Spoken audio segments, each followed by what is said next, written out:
ഇനി കോട്ടയത്ത് കേരള കോൺഗ്രസ് എമ്മിന് വിധേയപ്പെടുകയാണ് CPM.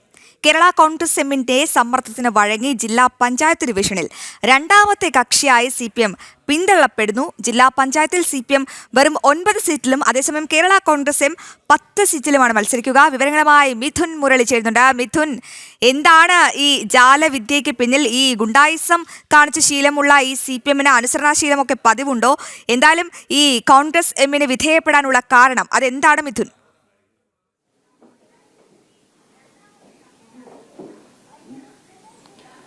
അശ്വതി, കഴിഞ്ഞ തെരഞ്ഞെടുപ്പിൽ കേരള കോൺഗ്രസ് എമ്മിന്റെ വരവോടുകൂടിയാണ് കോട്ടയം ജില്ലയിൽ മുനിസിപ്പാലിറ്റി ഒഴികെ ഗ്രാമപഞ്ചായത്തുകൾ, ജില്ലാ പഞ്ചായത്ത്, ബ്ലോക്ക് പഞ്ചായത്ത് എന്നിവിടങ്ങളിൽ മുന്നിട്ട് നിൽക്കാൻ സാധിച്ചത് എന്നുള്ളതാണ് കേരള കോൺഗ്രസ് എം CPMനെ വിധേയപ്പെടുത്തിക്കൊണ്ട് അനുസരണശീലമുള്ള ഒരു കക്ഷി തങ്ങൾക്ക് മുന്നിൽ ആക്കിക്കൊണ്ട് അവർ വെക്കുന്ന ഒരു ആവശ്യം. ഇനി വരുന്ന തദ്ദേശ തെരഞ്ഞെടുപ്പിൽ കൂടുതൽ പ്രാതിനിധ്യം വേണമെന്ന് CPMനോട് ആവശ്യപ്പെടുന്നത് ഈ കാര്യം മുൻനിർത്തിക്കൊണ്ടാണ്.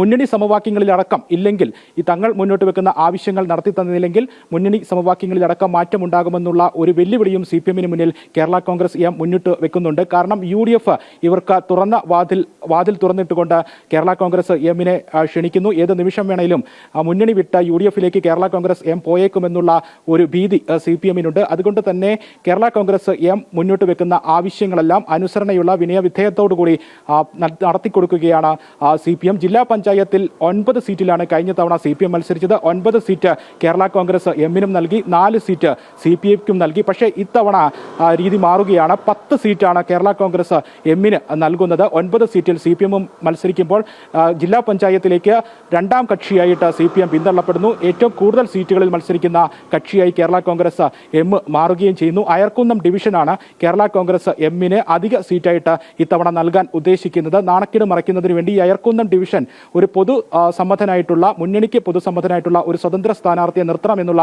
ആവശ്യമാണ് CPM കേരള കോൺഗ്രസിന് മുന്നിൽ വെച്ചിരിക്കുന്നത്. അങ്ങനെ സ്വതന്ത്രനെ നിർത്തിയാൽ കൂടി അത് കേരള കോൺഗ്രസിന് നൽകുന്ന സീറ്റാണ്. ഫലത്തിൽ അത് കേരള കോൺഗ്രസിന്റെ സീറ്റ് തന്നെ മാറുകയും ചെയ്യും. പാടെ അവഗണിക്കുകയല്ലേ ഈ CPM മിഥുൻ?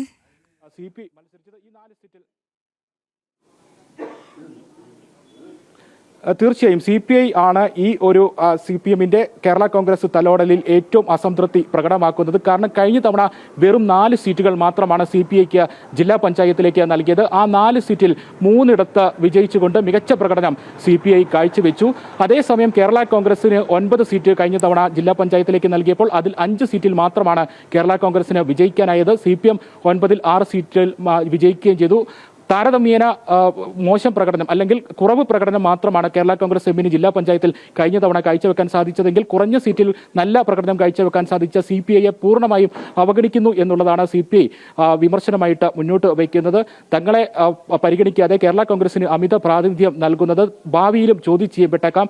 സീറ്റുകൾ ചോദിച്ചു വാങ്ങി കേരള കോൺഗ്രസ് എം മത്സരിക്കുമ്പോൾ മികച്ച പ്രകടനം, ഉദ്ദേശിക്കുന്ന തരത്തിലുള്ള പ്രകടനം കാഴ്ചവെക്കാൻ കേരള കോൺഗ്രസ് എമ്മിന് സാധിച്ചില്ലെങ്കിൽ അത് തെരഞ്ഞെടുപ്പിന് ശേഷവും CPI അടക്കം ചെറു കക്ഷികൾ, അസംതൃപ്തരായ കക്ഷികൾ ചോദ്യം ചെയ്യുന്നതിനും CPMനോട് തന്നെ വിമർശനം ഉന്നയിക്കുന്നതും അത് മുന്നണി സമവാക്യങ്ങളിലും വലിയ പൊട്ടിത്തെറി തെരഞ്ഞെടുപ്പിന് ശേഷം ഉണ്ടാകുന്നതിനുമൊക്കെ കാരണമാകും. എന്തായാലും ഇപ്പോൾ CPIയും അനുസരണപ്പെടുത്തിക്കൊണ്ട്, വിധേയപ്പെടുത്തിക്കൊണ്ട് മാറ്റി നിർത്തിയിരിക്കുകയാണ് CPM. കേരള കോൺഗ്രസിന് കൂടുതൽ പ്രാതിനിധ്യം നൽകി, കൂടുതൽ തലോടൽ നൽകി അനുസരണ വിധേയനായിട്ട് CPM കേരള കോൺഗ്രസിന് മുന്നിൽ മുട്ടുമടക്കി നിൽക്കുന്നു. അത് തെരഞ്ഞെടുപ്പിന് ശേഷമായിരിക്കും കേരള കോൺഗ്രസ് എമ്മിന്റെ പ്രകടനം ദയനീയമായി മാറിയാൽ ഒരുപക്ഷെ CPI അടക്കമുള്ള മറ്റ് അസംതൃപ്തരായ ചെറുകക്ഷികൾ CPMനെതിരെയും ശബ്ദമുയർത്തുക.